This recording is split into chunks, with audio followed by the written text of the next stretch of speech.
جناب یہ بات جو آپ نے کیا یہ بالکل ٹھیک ہے، میں کھلے دل سے اس کو قبول کرتا ہوں، اتنی جرت کون کرے، اتنی ہمت کا مظاہرہ کون کرے؟ وہ چیزیں جو ہمارے نفس کی خواہش کے خلاف ہوتی ہیں ہم قبول کرنے کو تیار ہی نہیں ہوتے. لیکن جو مزاج دین ہمیں عطا کرتا ہے، وہ دین ہمیں یہ عطا کرتا ہے کہ جب تم یہ دیکھو نا کہ بات جو ہو رہی ہے وہ بات ٹھیک ہے، اگرچہ میرے مفادات کے بھی خلاف ہے، اگرچہ میرے نفس کی خواہش کے بھی خلاف ہے، اگرچہ میری سرداری کے بھی خلاف ہو سکتا ہے، میرا مالی نقصان بھی ہو، لیکن چونکہ ٹھیک ہے لہذا مجھے قبول کر لینی چاہیے. یہ جرت پیدا کریں اپنے دل کے اندر، یہ طاقت پیدا کریں. یہ آج کا پیغام ہے. آپ دیکھیے حضرت فاروق اعظم رضی اللہ تعالیٰ عنہ نے مسئلہ بیان کیا تو جناب فاروق اعظم رضی اللہ تعالیٰ عنہ نے اس مسئلے میں عورتوں کے مہر کے متعلقہ، جو حق مہر ہوتا ہے خاتون کا، اس کے متعلقہ جناب عمر نے کوئی مسئلہ بیان کیا. تو آپ جمعہ پڑھا کے باہر نکلے تو ایک خاتون کھڑی تھی دروازے پر، کہنے لگی امیر المومنین حد ہو گئی ہے، آپ عورتوں کو مہر لینے پر پابندی لگا رہے ہیں، اتنا لینا اتنا نہ لینا، اور اللہ رسول نے کھلی اجازت دی ہے جتنا مرضی لے لیں. اس خاتون نے دلائل پیش کیے. اب امیر المومنین کے سامنے ایک تو ہے کہ عام مرد کے سامنے عورت بات کرے تو لوگ قبول نہیں کرتے، اور 22 لاکھ مربع میل کا حکمران اور جس کے بارے میں معروف ہے کہ ان کا درہ ہر وقت چلتا ہے. اس خاتون نے جناب عمر سے کہا کہ جناب مسئلہ یوں ہے، آپ نے یوں بیان کیا ہے. اب ارد گرد لوگ کھڑے تھے، کسی نے یہ نہیں کہا گستاخ معاذ اللہ تو کیا کہہ رہی ہے، امیر المومنین کے سامنے کلام کرتی ہے. بات حق تھی، کسی نے جرت نہیں کی. ایک شخص حضرت عمر سے کہنے لگے حضور آپ کچھ بولتے کیوں نہیں، کچھ تبصرہ کریں. فرمانے لگے بولنا کیا ہے، ایک مرد نے خطا کی ہے اور ایک عورت ٹھیک کہہ رہی ہے، اس کی بات درست ہے، میں کھلے دل سے قبول کرتا ہوں. نفس پر گرچہ چوٹ لگتی ہے اسے قبول کریں. کیوں حق کے معاملے میں حضرت صاحب بندے بڑے اچھے ہیں، قبلہ بڑے نفیس آدمی، اور جناب ان کی طبیعت بڑی اچھی ہے، تو پھر آپ قبول کر لیں ان کی بات کو. کہتے ہیں آپ دعا کریں میرے لیے میں قبول کر لوں، آپ دعا کریں میں ٹھیک ہو جاؤں. او خدا کے بندے، جسے تو ٹھیک سمجھ رہا ہے اس کی بات کو قبول کر، اس بات کا قائل ہو جا، اس پر عمل کر.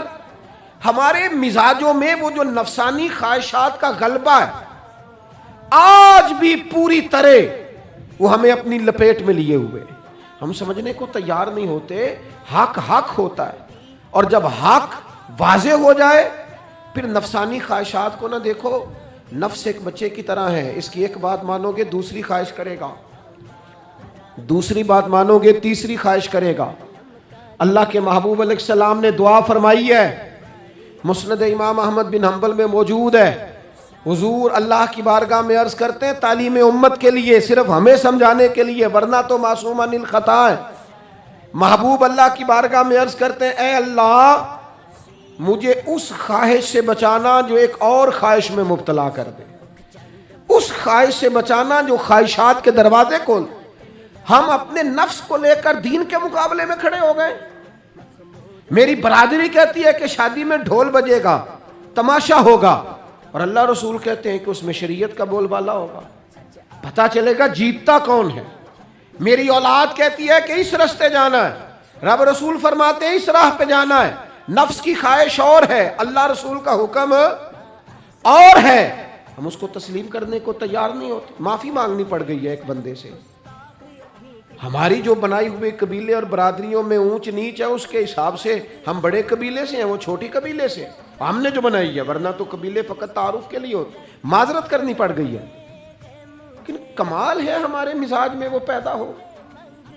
اللہ رسول کو راضی کرنے کے لیے تھوڑی دیر اپنے نفس کو کچلے. ممکن ہے ایسا ہو، کرتے نہیں ایسا، مزاج نہیں بنایا. ہمارے نفس کی خواہش کے مطابق اگر چلے پھر سارا. آپ یقین کریں لوگ استادوں کے پاس جا کے عزتیں اور پروٹوکول ڈھونڈتے ہیں، پیروں کے پاس جا کے عزتیں اور پروٹوکول ڈھونڈتے ہیں. ایسی جگہوں پہ جہاں پروٹوکول دینے کی باری تھی وہاں بھی لینے کے چکر میں پڑ جاتے. دینی کاموں میں اگر 4 لوگ ایک جگہ پہ اکٹھے کیے جاتے ہیں نا، یہاں دینی کام کر لو، تو وہاں جھگڑا شروع ہو جاتا ہے. دینی کام تو کرنا ہے پر آگے کون لگے گا، دینی کام تو کرنا ہے پر اس میں سربراہی کس کو ملے گی، دینی کام تو کرنا ہے اس میں نام کس کا ہوگا. اس میں بڑا قد کس کا شمار کیا جائے؟ اس طرح قومیں آگے بڑھتی ہیں، اہل حق اس طرح ہوتے ہیں، سب سے آگے اپنے نفس کو رکھا جائے اور پھر انسان کا انقلاب آ جائے، یہ کیسے ممکن ہے؟ حضرت ابو ذر غفاری، میں قربان اس شخص پر، سیدنا ابو ذر غفاری، اس امت کے درویش فقیر، ایسا شخص جس کے بارے میں محبوب نے فرمایا زمین کے اوپر اور آسمان کے نیچے میرے ابو ذر سے سچا بندہ کوئی نہیں۔ اتنا بڑا آدمی زندگی فقر و فاقے میں گزار دی، اپنے مزاج پر طاری کر لی چیزیں کہ بس وہ سادگی جو ہمیں ہمارے رسول نے سکھائی ہے اسی میں رہنا ہے۔ حضرت ابو ذر غفاری گفتگو ہو رہی تھی، بات چیت ہو رہی تھی، جناب بلال حبشی رضی اللہ تعالیٰ عنہ کے ساتھ نحو کلام تھے۔ حضرت بلال نے اپنے آپ کو سمجھا لیا تھا کہ میں دروازہ رسول کا گدا ہوں۔ کچھ لوگ نا غلام بے دام ہوتے ہیں، بے دام۔ ہمارے ہاں نا کچھ لوگوں کا پروٹوکول ہوتا ہے، اور کچھ لوگ ایسے ہوتے ہیں جو صبح سے لے کے شام تک جھاڑو دے رہے ہوتے ہیں، خدمتیں کر رہے ہوتے ہیں۔ میں آپ کو صحیح معنوں میں بتاؤں تو اصل حقدار وہ ہوتے ہیں لوگ، اصل ڈیوٹیاں ان لوگوں کی ہوتی ہیں۔ حضرت بلال حبشی نے طے کر لیا تھا کہ میں نے بس نوکری کرنی اور توجہ سے کرنی ہے۔ اور میں آپ کو دل کی بات بتاؤں، میں نے بڑے کیمرے دیکھے اپنی زندگی میں، میں نے بڑا کچھ دیکھا تھوڑے وقت میں۔ میں آپ سے عرض کروں، وہ بڑی مزیدار زندگی ہوتی ہے جس میں انسان تھوڑا پیچھے بیٹھا ہوا ہوتا ہے، جس میں نا بہت سارے کام ہیں۔ میں تھوڑے دن پہلے ایک جگہ جماعت کرانے کے لیے کھڑا ہوا، ایک صاحب نے جماعت کی ویڈیو بنانی شروع کر دی، بعد میں مجھے دوست بتانے لگے، وہ خدا کے بندے، عبادت تقریر میں کبھی رونا آ جاتا تھا، دعا میں رونا آ جاتا تھا، میں نے ضبط کرنا شروع کر دیا، چھوڑ دیا۔ لوگ آنسو بیچنے لگ جاتے، پیر صاحب رو پڑے۔ پیر صاحب کس بات پہ روئے؟ او خدا کے بندو، پیر کو معافی لے لینے دو اللہ رسول سے، اپنے لیے اپنے سنگیوں کے لیے اللہ کے حضور اسے آنسو بہانے دو۔ کوئی چیز تو کیمرے سے باہر رہے، کچھ چیز تو۔ کیا خوبصورت لفظ ہے مولا علی شیر خدا کے، فرماتے ہیں اسے مبارک ہو جسے تھوڑے لوگ جانتے ہیں، اسے مبارک ہو سے ثبوت نہ پچھو میتھوں، پلائے نظر کرم کا دھوئی، اے میں جانا یا دل بر جانے غیر نہ جانے کوئی، میں مسکین پرانا خادم کسے در ملی نہ ٹوئی، یہ تے واصف یار نے نظر جو کی تھی تے واصف ہی ہوئی۔ یہ تو اس کا فیصلہ ہے، ہمارے لیے مقام شکر ہے، ہر مقام پر شکر گزار ہیں، عاجزی کرتے ہیں، لیکن جو معاشرے کا ماحول بن گیا، یعنی ایک بندے سے بھی آپ بغیر کیمرے کے ملاقات ہی نہیں کر سکتے۔ وہ زیارت کرنے آتا ہے اور وہ ساتھ کہتا ہے 30 سیکنڈ کا میں نے کلپ بھی بنانا ہے، بس تو زیارت ہو گئی، بس ختم ہو گئی بات۔ یہ کون سی زیارت ہے جو تو نے قید بھی کرنی ہے ساتھ؟ خدا کا خوف کرے، کیا کس طرف ہم جا رہے ہیں؟ بہرحال عام دام برسر مطلب، حضرت بلال حبشی نے طے کر لیا تھا اپنی زندگی میں سادگی، پیچھے پیچھے رہنا ہے۔ وہ شہرت سے بچنے والا پیچھے پیچھے رہتا ہے، اور میرا جی چاہتا ہے ساری غزلیں اس ظالم کے نام کریں۔ کچھ لوگ طے کر لیتے ہیں میں نے پیچھے پیچھے رہنا ہے، ان کے اعلان کیے جاتے ہیں، بلایا جاتا ہے، پھر بھی پیچھے نکل جاتے ہیں۔ جو عرض کرنا چاہتا ہوں، حضرت سیدنا بلال حبشی نے طے کر لیا تھا۔ ایک دن کسی بات میں نا ہو جاتا ہے رائے کا اختلاف، رائے کے اختلاف کو کبھی مخالفت نہ بنائیں، اپنوں سے اختلاف ہو تو اختلاف رائے رکھیں، رائے دیں، حکم کبھی نہ دیں۔ ہمارے یہاں لوگ حکم دیتے ہیں، رائے نہیں دیتے، بعد میں ادھر ادھر بیٹھ کے شکوے کرتے ہیں، دسو جی میری منی نہیں، وہ بھی تیرے سے مشورہ لیا تھا، قبول بھی ہو سکتا ہے، رد بھی ہو سکتا ہے، ختم ہو گئی بات۔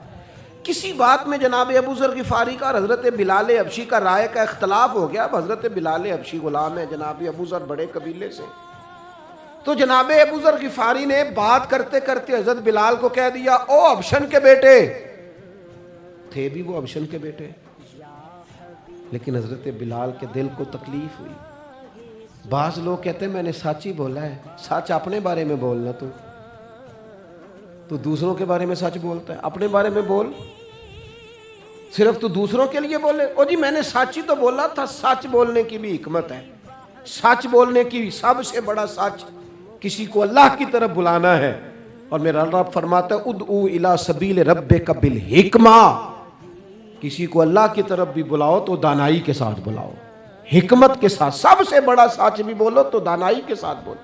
تو نے سچ بولا ہے اور تو نے لوگوں کا کلیجہ چیر کے رکھ دیا ہے، یہ کیا انداز ہوا تیرا سچ بولنے کا؟ یہ کیا طریقہ ہوا؟ حضرت سیدنا بلال حبشی رضی اللہ تعالیٰ عنہ کو جناب ابو ذر غفاری نے کہا ابشر کے بیٹے بات سچی تھی.